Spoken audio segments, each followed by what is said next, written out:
Buenos días todavía, no tardes. Un gusto estar aquí con ustedes. Lo digo cada vez que vengo a FASPIN, me siento en mi casa. Yo tengo ya casi 8 años siendo tutor de la FASPIN en la especialización de nutriología clínica. Así que vengo y reencuentro de repente algún alumno, alguna cara conocida. Y ahora me integro a este congreso invitado por Edna, lo cual agradezco mucho, con un tema muy clínico. ¿Sí? Todo lo que hemos visto hasta ahora realmente es interesante hacia la parte de la investigación, hacia dónde van las cosas. Y yo les quiero compartir una perspectiva que va a complementar perfectamente lo que anteriormente se expuso, que es cómo identificar o tratar o abordar la obesidad desde una perspectiva distinta en la práctica clínica. Obviamente, creo que cualquiera de nosotros sabemos y coincide que esto es un problema serio, ¿ok? Pero lo que quiero que pensemos es realmente dónde. Creo que es muy difícil que le echemos la culpa a una sola cosa. Esto siempre va a ser multifactorial. Pero quiero que piensen, ¿sí?, qué ha pasado en sus vidas, en sus familias, en su estilo de vida, en la educación nutricional de la población y evidentemente dónde puede estar el factor pivote para generar esto, ¿sí? Veíamos y ahorita nos explicaban, ¿sí?, cómo las propias hormonas han ido delimitando el cambio hormonal, el que esta curva siga. Pero, ¿qué pasa? Que en menos de 30 años vean lo que sucede en Estados Unidos, que sabemos desafortunadamente que nosotros hemos seguido también las mismas tendencias y las mismas perspectivas y que hoy nos tienen junto con ellos en un problema bastante serio desde el punto de vista de salud pública.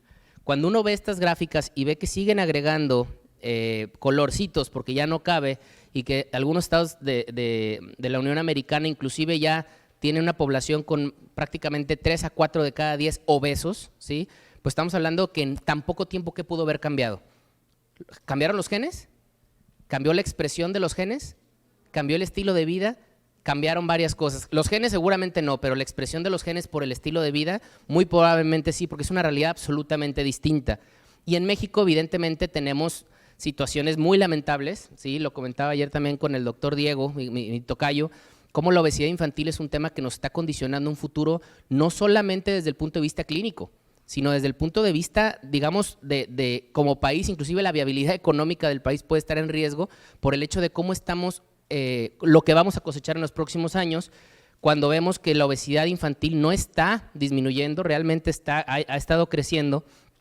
Y luego vemos cómo en adolescentes es el mismo caso, ¿sí? Sobrepeso y obesidad, estamos hablando de prácticamente entre 3 y 4, insisto, de cada 10. ¿Ok?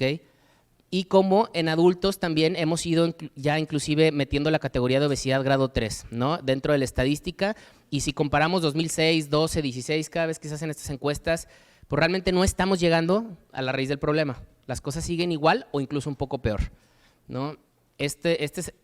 La situación es que no es un tema de estética, como muchas veces se entendió la obesidad de nuestro país, sino que se correlaciona con otras enfermedades crónico-degenerativas. Y cuando ustedes ven aquí cómo la diabetes sí claramente ha ido incrementando, y aquí estamos hablando de personas con diagnóstico, por cada persona con diagnóstico de diabetes, ¿cuántas más habrá que están viviendo ya internamente todos los cambios metabólicos previos a que lleguen al punto de corte para la diabetes? ¿Qué desgaste interno está viendo ya, como lo comentaban ahorita, a nivel de vasos arteriales, de hígado, estrés oxidativo, inflamación, previo a que debute la persona con diabetes? O sea, hay mucho más que lo que está diagnosticado como tal. Y las complicaciones asociadas a la diabetes, y estoy poniendo diabetes solo como un ejemplo de las muchas cosas que están relacionadas a obesidad, pues obviamente generan un daño en la calidad de vida de las personas y obviamente un costo a nuestros sistemas de salud, ¿ok?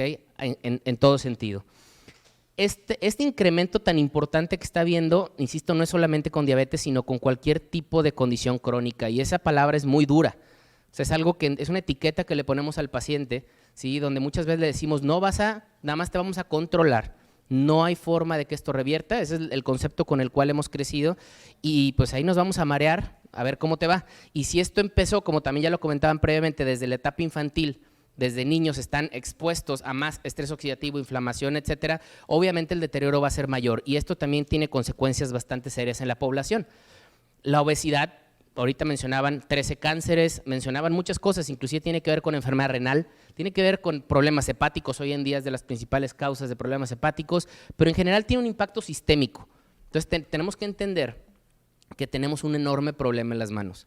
¿Por qué? Porque hoy no nada más tenemos el lugar número 1 de obesidad, sino que algo no hemos hecho o seguimos haciendo las cosas de una manera en la que ahora también obesidad infantil estamos sembrando nuestro futuro, y después esto va a traer múltiples consecuencias o comorbilidades que tienen repercusiones en la calidad de vida, incluso en la cantidad de años saludables que las personas van a vivir. Entonces, estar pensando, ¿sí?, que por primera vez probablemente la generación que están haciendo en estos años va a tener menos expectativa de vida que sus padres, ¿sí?, es algo que no se había visto en muchas décadas, y es algo que nos tendría que empezar a hacer reflexionar qué pasó si cada vez teníamos más expectativa de vida y hoy nuestros hijos desde in útero, ya están expuestos a otro tipo de toxinas, otro tipo de ácidos grasos, o diferentes proporciones de ácidos grasos, de azúcares, de nutrientes, de cosas que hacen que la genética desde el embarazo marque un camino mucho más mórbido en la etapa adulta. Y cuando yo vi esta imagen, cuando me formé allá en Estados Unidos en lo de medicina funcional, realmente esta imagen a mí me movió, ¿sí? Cuando lo vi y por la persona que nos lo transmitió, entendí que realmente muchos de nosotros a veces estamos con pláticas, congresos, con actividades, con posgrados, con muchas cosas en el consultorio, en el hospital, pero estamos metidos en nuestro ambiente como si no estuviera pasando nada alrededor, como si eso no nos pegara a nosotros, como si eso no nos va a afectar, y que de alguna manera estamos dándole la espalda a un problema que nos va a llegar, ¿no? Y nos va a llegar o en nuestra familia, o en nuestro trabajo, o como país, o como sociedad, o por donde querramos. Y la pregunta es, ¿qué podemos hacer para, en vez de estar ensimismados en nuestro micromundo, entender el contexto más importante, no solamente de la obesidad, sino de las enfermedades crónico-degenerativas? ¿Cuánto enfoque de investigación, cuánto enfoque incluso comercial o farmacológico existe sobre los efectos que le llaman downstream, los últimos efectos, ¿sí?, de un problema metabólico, ¿no? Estatinas, la estatina, el control glucémico, presión arterial, etcétera. Pero es momento de tener un abordaje distinto y empezar a preguntarnos qué es lo que está debajo de ese efecto downstream, que es el último, es la última expresión, ¿ok? Puede haber cambios en la composición corporal, inflamación, resistencia a la insulina, estrés oxidativo, autoinmunidad, toxinas y muchas otras cosas más. Y lo que tendríamos que hacer es, en vez de tratar, digamos, el efecto downstream, es entender la relación de la genética y el medio ambiente que está produciendo este tipo de expresiones y tratar de ir a la causa, que eso es un abordaje que le llaman upstream. Y la forma de entender esto es cuando yo tengo un lago muy contaminado, claro que tengo que limpiarlo y tengo que procurar mantener ese lago ahí, es esta parte downstream. Pero si yo sigo y entiendo por qué se contaminó el lago, me voy a dar cuenta que a lo mejor, obviamente hay un río que desembocó ahí y que a lo largo del río o muchos kilómetros antes hay fábricas, hay comunidades que acostumbran contaminar ese río y que con el paso del tiempo ese río ha creado un caos en ese lago que a lo mejor era el medio de alimento y de hidratación, etcétera, de una población. Entonces tenemos que hacer cosas para tratar el lago, pero también tenemos que recorrer para atrás y entender cuál es la verdadera causa del problema, ¿sí? Porque podemos estar limpia el lago, pero si no vamos y cerramos esas fábricas y educamos a la gente que está contaminando kilómetros a la deriva, vamos a seguir teniendo el mismo problema, que eso es la medicina upstream. Entonces, de repente en tema de obesidad hemos sido muy simplistas, ¿no? Y hoy en día todavía hay muchos que pensamos que el tema es un desbalance entre las calorías que entran y las calorías que se consumen. Pues sin duda tiene que ver, pero ¿será realmente lo único que está pasando? Y entonces nos vemos o analizamos lo que pasa cuando hay programas rápidos que sí logran una disminución, pero que después, con el paso del tiempo, la persona puede o va a volver, ¿ok?, al punto donde estaba. Entonces, estamos buscando de repente soluciones rápidas, soluciones mágicas, soluciones que para el paciente tienen que ser prácticas, no tengo la menor duda, pero que tenemos que realmente buscar la raíz del problema. Y la pregunta que les planteo es, ¿nos están formando como profesionales realmente para tener un abordaje adecuado de este problema? ¿Sí? ¿O necesitamos cambiar absolutamente nuestra manera de prevenir y tratar lo que es el sobrepeso y la obesidad? Y entonces vi esta segunda imagen y me volví ay Dios, ¿quién sabe qué le moví? Ahí está, y me volví a identificar muchísimo con lo que a mí me habían formado en la escuela de medicina, ¿sí? Cada quien haga la reflexión y cada quien es libre de pensar como decida, pero yo así me sentía en el consultorio, ¿sí? Todos los días trapeaba y al día siguiente estaba igual o peor, ¿sí? Y entonces cada uno de nosotros probablemente está buscando que el paciente baje de peso, que el paciente haga ejercicio, que el paciente bla, bla, bla, bla, bla, pero nadie nos está enseñando probablemente el cómo mejor cerrar la llave, ¿sí? Y es, insisto, la manera en la que tratemos de ver las cosas desde la raíz. Y empezamos a analizar ¿Qué pasa? Debemos enseñar a los nuevos médicos, vamos a ponerle profesionales de la salud, este tema no es un tema de una disciplina, es totalmente interdisciplinario, sobre la ciencia de los sistemas. Primera vez que lo menciono, ciencia de los sistemas. Debemos de formarnos o enfatizar más en lo que es la homeostasis y la salud, en vez de hacerlo tanto hacia el diagnóstico y la enfermedad, que es como realmente nos forman, ¿sí? Incrustar más lo que es la prevención, una organización y una práctica de la medicina diferente que pueda detener esta carga insostenible, inclusive económicamente, de la enfermedad. La pregunta es, ¿esto está pasando o no está pasando?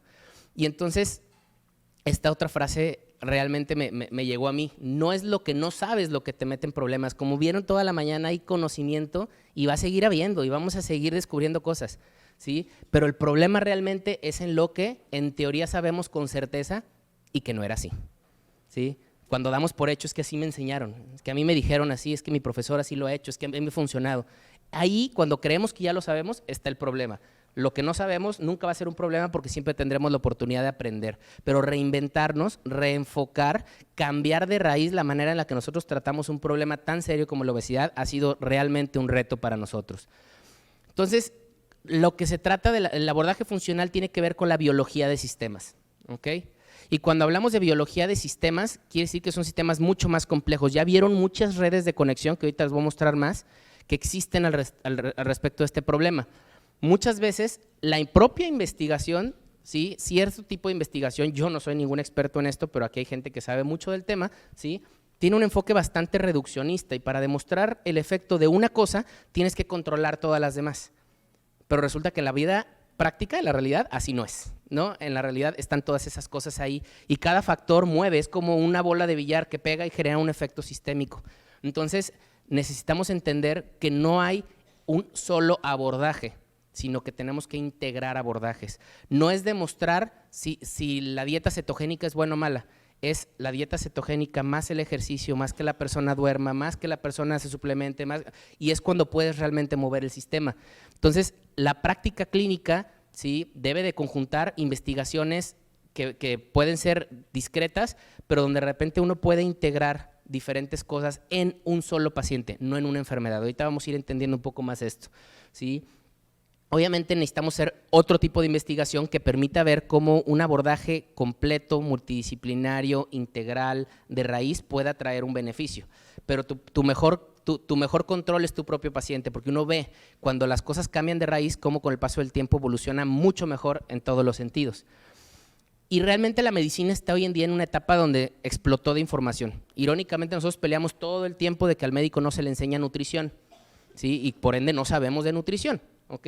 Sabemos de clínica y necesitamos integrar al licenciado en nutrición, pero necesitamos un puente que nos comunique. Si el médico hablas con él en un idioma que es la nutrición y él no tiene la capacidad de dominar ese idioma, pues no estamos hablando el mismo idioma, ¿no? Como también a veces pasa que el nutriólogo le falta la clínica y necesita el médico que le diga, mira, ven, este es el camino clínico, y entonces es cuando trabajamos en equipo.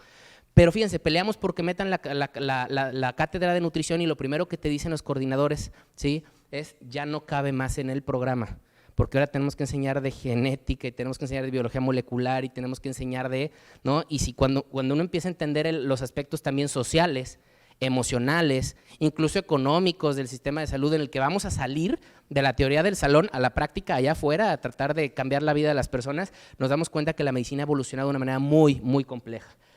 Y curiosamente, a pesar de que existe sin duda un tema genético de por medio, ¿sí? Mucho, no vamos a poner porcentajes para no, pero un porcentaje muy grande, ¿sí? No se debe a tener un gen que es el culpable, se debe a la expresión del gen por el entorno en el que vivimos. Entonces es el exposoma el que mueve absolutamente la expresión de los genes que puedes o no tener, y que es importante saber si los tienes, pero también es importante identificar qué cosas pueden activarlos o desactivarlos, ¿sí? Tenemos muchas situaciones que justamente cada vez estamos más expuestos a ello, y analícenlo, y que no estábamos así de expuestos hace justamente 20, 30, 40, 50 o 100 años. ¿Me explico? Y que el ser humano cada vez está más expuesto. ¿Quién de ustedes no trae un celular aquí? Por decir un detalle muy sencillo o un ejemplo muy práctico, ¿no? ¿Y cuántos de nosotros pensamos en la palabra infecciones como obviamente una infección clínica? Ya cuando tengo un problema gastrointestinal digo, bueno, sé que tengo una infección, pero ¿cuántos de nosotros no traemos una disbiosis ¿sí? Crónica en el intestino que no se manifiesta clínicamente, pero todo el tiempo está produciendo inflamación, está produciendo mala absorción de nutrientes, está produciendo toxinas endógenas que se absorben, ¿sí? Que está dañando el entorno digestivo y absortivo del intestino. Entonces, son cosas subclínicas que poco a poco se van acumulando y que tienen un efecto importante, ¿no? ¿Cuántas veces nosotros no tomamos un anticonceptivo, una hormona, un medicamento bien prescrito, bien sustentado, pero no vemos el efecto que eso tiene otra vez en el microbioma, en la carga de metabolismo hepático, etcétera, etcétera? Entonces, el conjunto de todo esto es lo que va cambiando nuestro medio ambiente interno. Y es donde empiezan a surgir las tendencias ahora del microbioma, del estrés oxidativo, de la inflamación, de los xenobióticos y la carga de toxinas endógenas que nosotros mismos producimos. Y finalmente, esto puede traer una consecuencia clínica, ¿sí? Un desorden endocrino, hormonal, un trastorno inmunológico, un trastorno metabólico, etcétera, que finalmente son enfermedades crónico-degenerativas. Entonces, tenemos que empezar a ver la nutrición y los nutrientes con una perspectiva totalmente diferente. No como una fuente únicamente de energía, calorías y nutrientes, sino también como información, porque esos nutrientes señalizan, prenden, apagan vías de señalización celular, ¿sí? Y obviamente activan esos genes, inactivan, es mucho más. Por eso, de alguna manera muy filosófica, pero Hipócrates decía hace mucho tiempo, somos lo que comemos, ¿sí? Porque no es nada más los ladrillos que estamos consumiendo de macronutrientes, sino esa señalización que existe por vitaminas, minerales y sobre todo fitonutrientes, que es toda una ciencia aparte. Pero eso viene ingerido por acá. Y además, como la nutrición también genera un entorno social muy interesante, ¿no? Receso de café, tiene que ver comida o bebida, ¿no? Va a haber 15 años, tiene que ver alimento. Boda, tiene que ver comida. Navidad, tiene que ver comida. Todo tiene que ver con comida, ¿no? Y finalmente interesante, cuando yo de verdad como médico entendí cómo puedo hacer de la nutrición y obviamente del trabajo multidisciplinario con licenciados en nutrición y otras áreas, cómo sí puedo hacer que la alimentación sea parte de la medicina del paciente. Y ahí es donde cambia la realidad y el abordaje. Entonces es una manera de repensar, ¿sí? Como problemas muy complejos de salud, ¿sí? Cuando uno va incorporando cosas a veces muy prácticas, como es justamente la nutrición, pueden tener un impacto sumamente interesante en la expresión genética, pero finalmente en las manifestaciones y en el pronóstico de la enfermedad del paciente. El tema es que el abordaje que hemos hecho lo hemos hecho aislados, lo hemos hecho por silos, lo hemos hecho por especialidades, ¿sí? Y entonces tenemos un paciente que si va con el neurólogo está viendo sus problemas neurológicos, trata sus problemas con sus guías y se enfoca en el sistema neurológico como si eso no tuviera absolutamente nada que ver con el tracto digestivo. Pero el tracto digestivo está el gastroenterólogo en otra cita, en otro edificio, a otra hora, y él ve el tracto digestivo y no entendemos la relación sistemática que existe, que ahorita también en la mañana lo comentaron. Y hoy en día, por eso es una ciencia de biología de sistemas, porque todo mueve todo. ¿Okay? Pero mientras sigamos formando al médico en silos y el trigo no se mezcle con el arroz, ¿no? Entonces vamos a tener serios problemas para cambiar esta realidad justamente de la obesidad y sus complicaciones. Entonces el abordaje funcional es una medicina o un sistema de redes donde entendemos que la diabetes se comunica y que son las mismas redes genéticas que les habían mostrado, pero esto a nivel clínico. ¿Qué cosa tuvo que ver con qué cosa? ¿Sí? Hoy tengo el paciente con obesidad, pero uno empieza a entender la historia del paciente, ¿sí? Y se da cuenta con ciertas preguntas, etcétera, que esa es una consecuencia de otras cosas previas, donde puede haber aspectos psicosociales, emocionales, orgánicos, traumas y muchas otras cosas que ahorita ya les mostraré, ¿no? Entonces, aquí se trata de armar el rompecabezas, pero el tema es que no es identificar el diagnóstico del paciente y saber qué enfermedad tiene, es armar el patrón de la persona que tengo enfrente y entender cómo lo puedo ayudar a él o a ella de una manera personalizada y no de una manera generalizada, que finalmente es lo que sucede con las guías clínicas. Cuando por fin supe que tenía lupus eritematoso sistémico, pues aplico la guía de lupus y estoy tratando al lupus, cuando puede haber 50,000 causas diferentes que puedan o causar o crear un peor pronóstico para la persona que tiene lupus. Y insisto, una manera total y absolutamente diferente de verla. Como médico ha sido muy contrastante cuando yo veo con mis colegas especialistas, etcétera, y no es que esté bien o mal, ¿no? Es que son cosas que se tienen que empezar a complementar y que las cosas tienen que evolucionar, ¿sí? Este árbol describe perfectamente el abordaje funcional, ¿sí? Y les quiero comentar un poco, porque esto es la manera, insisto, no nada más como profesionales de la salud, cómo nos enseñan a nosotros a tratar el problema, sino también la sociedad, cómo está acostumbrada a actuar ante el problema. Para empezar, venimos de una sociedad que es total y absolutamente reactiva, ¿sí? Donde hasta que tenemos un problema, pensamos en el nutriólogo, en el médico, en el psicólogo, no antes, ¿okay? Antes estamos bien. No podemos dormir, estamos estresados, comemos mal, pero estamos bien porque no nos han dicho que tengo hipertensión o una depresión clínica, ¿me explico? Normalmente las gentes reaccionan hasta que sienten, les duele o algo sale alterado en sus laboratoriales. Y eso conduce hacia arriba en un árbol a buscar el diagnóstico, que normalmente se ramifica en base a especialidades, que esto ya ahondé un poco con respecto a ello. La perspectiva y el abordaje funcional es entender que todo árbol tiene un tronco y que ese tronco es común para cualquier ser humano, ¿sí? Y donde tenemos que identificar qué está desbalanceado en estos 7 sistemas, porque finalmente estos sistemas son el desbalance de estos sistemas, es lo que causó el signo o el síntoma, es lo que elevó la glucosa, es lo que dio la migraña, es lo que no te deja dormir, etcétera, o te fatiga. Y ahorita veíamos cómo, de repente, si yo les pregunto a cualquiera mitocondria, dicen ATP, energía. Pero ahorita veíamos cómo la mitocondria tiene que ver todo con el hígado graso y problemas hepáticos. Entonces, entender la energía como un sistema donde esa mitocondria tiene que funcionar de forma óptima para que cualquier célula lleve a cabo su función de forma correcta. Tenemos que pensar en el sistema de asimilación, donde no solamente respiramos oxígeno, sino también estamos asimilando cualquier situación a través del tracto digestivo. Tiene que ver mucho la microbiota, y a veces pensamos que por el hecho de que se lo comió el paciente ya está absorbido, ya va a pasar a la sangre, y eso no está pasando como tal. Otro sistema es el sistema de defensa y reparación, donde tiene que ver cómo el ser humano se defiende, el sistema inmunológico, los procesos inflamatorios, y entonces entendemos cómo la inflamación es muy buena, es un mecanismo de defensa, pero en un problema como la obesidad se vuelve una inflamación sistémica crónica y eso no está bien.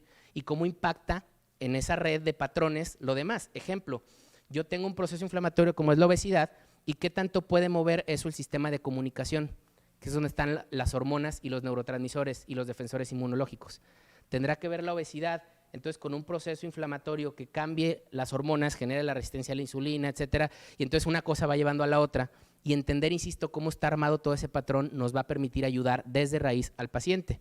Tenemos un quinto sistema, que es el de biotransformación y eliminación, donde sí el ser humano tiene una capacidad natural por anatomía, fisiología, de destoxificar, ¿sí? Sabemos que sudamos, que respiramos, que orinamos, que evacuamos, etcétera, está perfecto, pero la sobrecarga endógena y exógena a la que estamos hoy en día viviendo y la carencia de micronutrientes hace que muchas veces ese sistema no funcione de forma óptima, de forma adecuada, ¿sí? Y no, insisto, no es esperar a la parte clínica de decir está intoxicado porque se está muriendo en agudo, pero estamos acumulando o haciendo una bioacumulación de sustratos que pueden, con el paso del tiempo, alterar la microbiota, y es donde, insisto, se empiezan a armar este entramado de redes. 2 sistemas más, el de transporte, donde todo lo que asimilemos hay que distribuirlo, ya nos hablaban del sistema linfático, los ácidos grasos, y también obviamente todo lo que vamos a detoxificar hay que llevarlo al punto para que se pueda eliminar.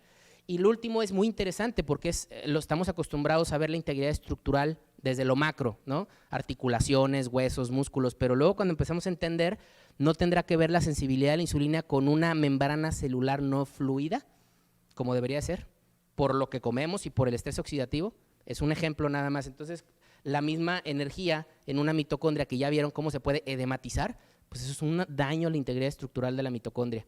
Y la mitocondria se ha relacionado, ya ahorita decían el hígado graso, pero se ha relacionado con depresión, se ha relacionado con fibromialgias, se ha relacionado con tantas cosas, ¿sí? Donde entonces empezamos a entender que todo puede estar conectado. ¿Qué será más sencillo? ¿Manejar 100 y tantos mil diagnósticos médicos o entender en cada persona cómo están funcionando estos 7 sistemas? Porque ese es el abordaje funcional como tal. Y como todo buen árbol, tiene una raíz, que es donde podemos intervenir. ¿Okay? Esa raíz literal puede ser la raíz del problema o puede ser la raíz de la solución.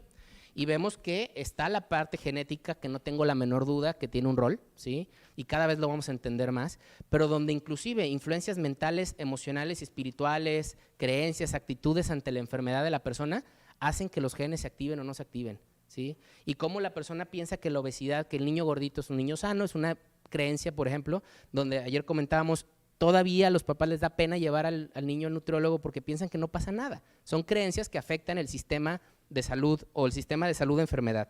Y finalmente tenemos 8 áreas donde trabajamos en este abordaje funcional y verán que la nutrición tiene muchísimo que ver, y los nutrientes, obviamente, desde el sueño y la relajación, ¿sí? Esto es un enorme problema actualmente, la gente no está descansando, no está durmiendo. y una persona que no duerme adecuadamente, no detoxifica igual, no se regula hormonalmente igual, no tiene su sistema inmunológico activo de la misma manera y no metaboliza energía de la misma forma. Su metabolismo basal va cambiando, ¿no? Después tenemos la parte de ejercicio y movimiento, donde bueno, sabemos muchos de los beneficios. La parte nutricional, donde no es solamente alimentar, es nutrir y asegurarse que la célula tenga las cantidades óptimas de nutrientes y no solamente cubrir requerimientos basales día con día vía oral, ¿no? Después tenemos los contaminantes ambientales, que evidentemente cambian, hay mucho disruptor endocrino, muchos problemas por estos contaminantes que pueden ser hasta energéticos. O sea, yo he tenido pacientes que el problema es que tiene una antena de teléfono a una cuadra de su casa y desde ahí empieza el problema porque todo su sistema electromagnético cambia evidentemente por una cosa exógena a la cual él no estaba programado para estar expuesto. Toda la parte de microorganismos, que cada vez la vamos a entender más. ¿Por qué? Porque sabemos que tenemos incluso más bacterias que células en el organismo. Entonces somos una simbiosis con ese medio ambiente, ese microentorno. Traumas, que pueden ser traumas emocionales, traumas físicos, pero finalmente pueden generar un problema. Y luego estas dos que las dejo al final siempre porque son las que menos entendemos y que difícilmente vamos a entenderlas cuando le dedicamos 15, 20 o 30 minutos a un paciente y el que sigue y el que sigue y el que sigue, ¿sí? Ayer decía el doctor Diego, 1 hora me lleva nada más conocer la primera vez al niño. Y de ahí un proceso de meses para ver si realmente podemos cambiar. Esa es la medicina que se debe de hacer, ¿sí? Pero obviamente es cambiar totalmente tu práctica clínica. ¿Cómo te vas a dar cuenta si ese problema de obesidad tiene que ver con el estrés que el pobre niño siente por un problema de la familia, por ejemplo? Y cómo el entorno, tu entorno, te puede sanar o enfermar. Y cuando digo en ese sentido, es muy difícil que una persona genere hábitos de vida o un estilo de vida más saludable cuando todo su entorno, desde lo que encuentra de alimentos, cómo va al supermercado, cómo hablan, cómo ven la salud, cómo ven la obesidad, pues es obesogénico. Entonces es muy complicado y todo eso hay que cuidarlo, hay que entenderlo en el paciente. Entonces, hablar de obesidad es un diagnóstico, sí, pero puede tener N,000 factores, nada más en esta parte, que pueden darte necesidad de abordar a cada paciente de una manera absolutamente diferente. Entonces tenemos los sistemas que pueden estar desbalanceados, ¿sí? Evidentemente esto tiene que ver con expresiones genéticas que se ha hablado mucho, pero lo interesante es entender la causa verdadera. Serán toxinas, alergenos, microbios, falta de nutrientes, exceso de nutrientes, estrés, etcétera. Entonces, el gran valor de la medicina funcional es entender a cada persona en estos sistemas, entender la complejidad del problema en cada persona y tratar de remover lo que lo está desbalanceando, ¿sí? Y darle lo que le falta para rebalancearse. Recuerden que el concepto de homeostasis es que el cuerpo tiende siempre a volver a él, ¿sí? Y cuando uno le facilita el camino, quitándole obstáculos y dándole la materia prima, el cuerpo es capaz de hacer muchas cosas que hoy todavía ni siquiera la ciencia entiende, ¿no? Pero que sucede, obviamente. Entonces, el abordaje funcional te ayuda a ampliar la visión. ¿Cuánto dinero, enfoque, políticas públicas, impuestos y cuántas cosas más están enfocadas aquí? Pero no estamos entendiendo la visión amplia, ¿sí? Que la visión amplia es las consecuencias que está teniendo, ¿sí? Incluso sociales, ¿sí? Y cómo realmente el valle que va formando esto y que en algún momento va a explotar es donde hay que intervenir en la raíz, en la causa, en el estilo de vida y en la epigenética de las personas. Entonces, cuando uno realmente usa un mecanismo a corto plazo para crear un cambio, aunque sabemos que si no hacemos nada más va a volver, no está mal, porque moviste el sistema. Y a lo mejor la persona no se había sentido así en mucho tiempo y anímicamente se siente mejor y se ve diferente. Entonces hay que tener cuidado con criticar de repente cosas, pero no va a servir de nada si no genera un cambio de estilo de vida a largo plazo que realmente ayuda al paciente a evolucionar su salud. Entonces es un tema de interconectividad, cómo todos los factores se interconectan y cómo todo lo que hagas como abordaje también se interconecta. Cuando la persona empieza a dormir mejor porque hiciste cosas para que durmiera mejor, es más propenso a hacer actividad física. Y cuando la persona empieza a hacer actividad física, cuida mucho más su alimentación, ¿sí? A veces todo empieza con el hecho de decir voy a consumir un suplemento. Y si tuvo un pequeño cambio, eso motivó al cambio en la alimentación y todo va de la mano, tanto los vicios como las cosas buenas también. El tema es que sepamos identificar, y es lo que te da la medicina funcional, el mapeo adecuado para decir, con esta persona empiezo por aquí, con esta persona empiezo por acá, por esta persona creo que por acá le voy a dar un mejor resultado. Y me voy a ir muy rápido, ¿sí? Porque es un tema muy amplio, pero quiero darles un ejemplo, son simples ejemplos. Esto es más para reflexionar sobre la forma en la que estamos haciendo las cosas que para decirles cómo hacerlas, ¿no? Pero como pueden ver hay muchas situaciones que pueden tener relación con la obesidad y si vemos en nutrición, pues desde comer más lento, y disminuir las calorías que se han aumentado, hasta de repente saber utilizar adecuadamente un reemplazo de comida, ¿sí? Y saberlo utilizar no significa de por vida, significa en qué momento, en qué persona, en qué dosis y qué sustituto utilizarías, ¿no? Después nos vamos al contenido de lo que come. Cuando sabemos que la proteína tiene más capacidad de darle al cuerpo o de acelerar el metabolismo, y cuando ya vieron que el tema no son grasas y las grasas, sino más bien ahora es el exceso de los carbohidratos lo que nos puede estar afectando, ¿no? Y luego entender a través de mucha información cómo los micronutrientes tienen un rol absolutamente diferente del que nos han mostrado en la Facultad de Medicina y en la Facultad de Nutrición, y cómo los minerales específicamente han tenido un agotamiento en el subsuelo. Entonces yo le puedo decir al paciente come frutas, come verduras y lo que quieras, pero el contenido nutrimental ya no es el mismo, y cuando uno estudia las dietas de las personas, pues evidentemente hay carencias bastante importantes, que irónicamente no se manifiestan a veces clínicamente, pero son deficiencias subclínicas que sí afectan la funcionalidad a nivel celular, ¿sí? A nivel de la raíz. Y después, bueno, este es otro estudio igualito y pues es el mismo resultado. Después nos vamos a la parte hormonal, donde ya hablaban en la mañana de cómo la insulina tiene roles como hormona muy interesantes, y muchos de nuestros pacientes llegan en un estado acumulador de grasa y tenemos que hacer cambios. Esos cambios hormonales, ¿cómo los hago? ¿En todos los pacientes funciona igual? No, por supuesto que no. Entonces, ¿cómo podemos hacer que el paciente se mantenga en esta zona y no esté en este ciclo que finalmente lo hace acumulador de grasa, ¿no? Este es un aspecto hormonal, y entonces estamos tratando la raíz, que es la hiperinsulinemia, en vez de estar tratando, por ejemplo, el efecto como sería la presión arterial, ¿ok? Después nos vamos a la actividad física y el metabolismo, donde sí mejoramos esa proporción entre lo que entra y lo que se consume, ¿sí? Pero también tenemos influencia, fíjense cómo todo se conecta con una hormona antiinflamatoria como la adiponectina, y cómo hoy en día hay diferentes técnicas para el estilo de vida actual, donde la gente no tiene tiempo, que pueden producir cambios metabólicos interesantes, como es el HIIT, ¿no? Y esto tiene, fíjense, cantidad de expresiones genéticas diferentes, ¿no? Desde respuesta a opioides, óxido nítrico, etcétera, por el simple hecho de una acción tan sencilla como el ejercicio. Oxidación e inflamación, donde sabemos que el ambiente que vivimos hoy en día es prooxidativo, y que ese ambiente prooxidativo, uno de los problemas que genera es obesidad. Entonces, ¿cómo nos estamos preocupando por disminuir la carga oxidativa y mejorar el estado antioxidativo exógeno y endógeno de los pacientes? Y uno de los problemas de la oxidación es que inician la inflamación sistémica. Entonces, yo ya tenía inflamación por la obesidad, probablemente por una infección subclínica, y ahora llega también por el estrés oxidativo. Eso altera la sensibilidad de la insulina, y le estoy diciendo, insisto, cómo todo se conecta. Y es muy práctico el poder abordar la obesidad, ¿sí?, desde el inicio, y no esperar a tratar las enfermedades cardíacas, la diabetes, etcétera, ¿no? Sabiendo que todo pasa por un área común, como puede ser el proceso inflamatorio, ¿sí?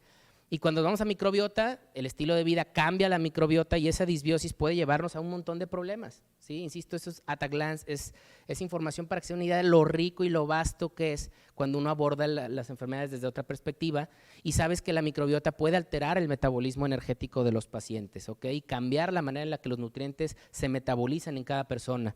Del mundo de las toxinas ya les hablé un poco, ¿sí? Pero en muchos pacientes simplemente el hecho de favorecer, optimizar una función que ya existe de detoxificación, ¿con qué metodología? Es toda una discusión. Hay formas muy absurdas de hacerlo, hay formas muy profesionales de hacerlo, pero quien no crea que la desintoxicación tiene que ver con problemas metabólicos o tiene que ver con otros problemas, es difícil, porque si vemos, existen fases solamente en el hígado para convertir lo que no se puede liberar en derivados que se puedan excretar. Y si uno analiza a detalle las reacciones y la protección que necesitamos para que estos metabolitos no nos dañen, todos son nutrientes.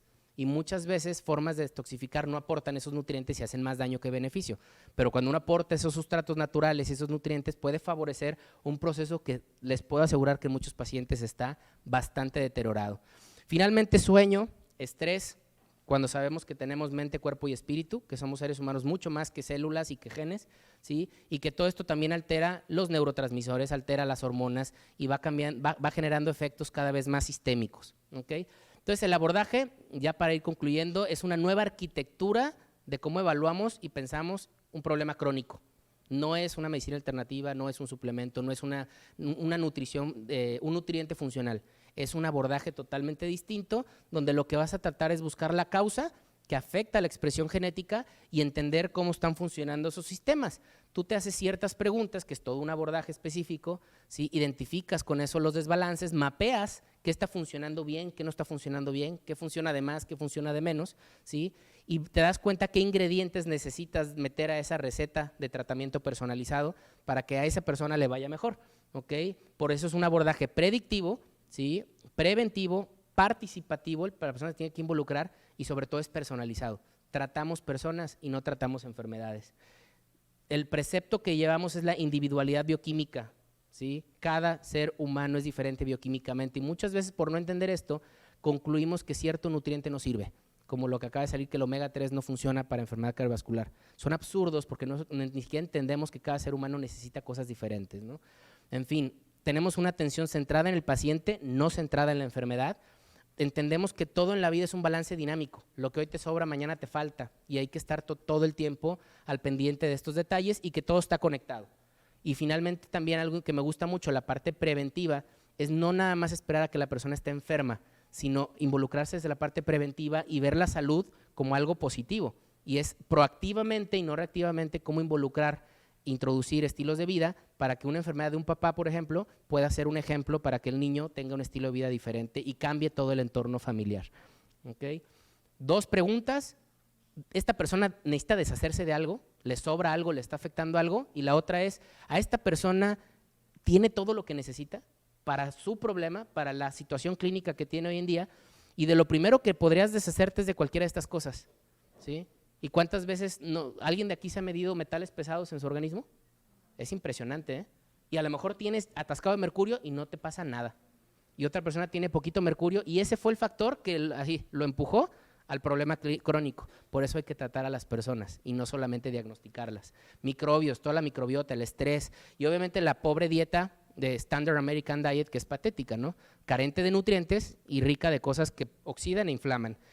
¿Y qué debo de introducir al estilo de vida de la persona? Alimentación, que es la parte que más nos gusta a nosotros, nutrientes, pero hay que ver cómo está hormonalmente, hay que hacer que el paciente respire, ¿sí? Que el paciente esté en contacto con el medio ambiente, se mueva, haga ejercicio, actividad física, que tenga ritmo, que descanse, que se active, que duerma, que se despierte, ¿ok? Esto también crea ciclos hormonales.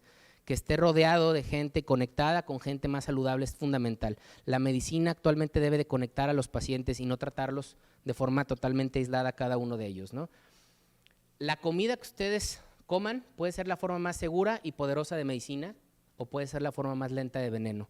Y yo sí estoy convencido que los problemas que tenemos de obesidad y enfermedades crónicas tienen que ver por mucho cómo hemos comido y cómo hemos cambiado nuestro estilo de vida. Y esto que para mí es genial, me ha inspirado muchísimo, Thomas Alva Edison, ¿sí? Que dice, el doctor del futuro no dará medicinas, pero interesará a sus pacientes en el cuidado de la humanidad, en su dieta, en la causa y en la prevención de la enfermedad. Y creo que si muchos de nosotros empezamos a visualizar esto como futuro, realmente vamos a poder invertir las cosas y no nada más buscar el tratamiento más novedoso de última generación. Y el papá de la medicina interna, yo no soy médico internista, pero me ha inspirado mucho. ¿Sí? Y esto es algo que ya se nos olvidó, inclusive a muchos médicos internistas, no a todos, pero dice, es mucho más importante saber qué paciente tiene la enfermedad a qué enfermedad tiene el paciente, ¿sí? Y puedes hacerle 67,000 pruebas para llegar a un diagnóstico, pero si no estableciste una relación médico-paciente con tu equipo, con su familia y su entorno, dedicándole tiempo a las personas, no vamos a caminar para otro lado.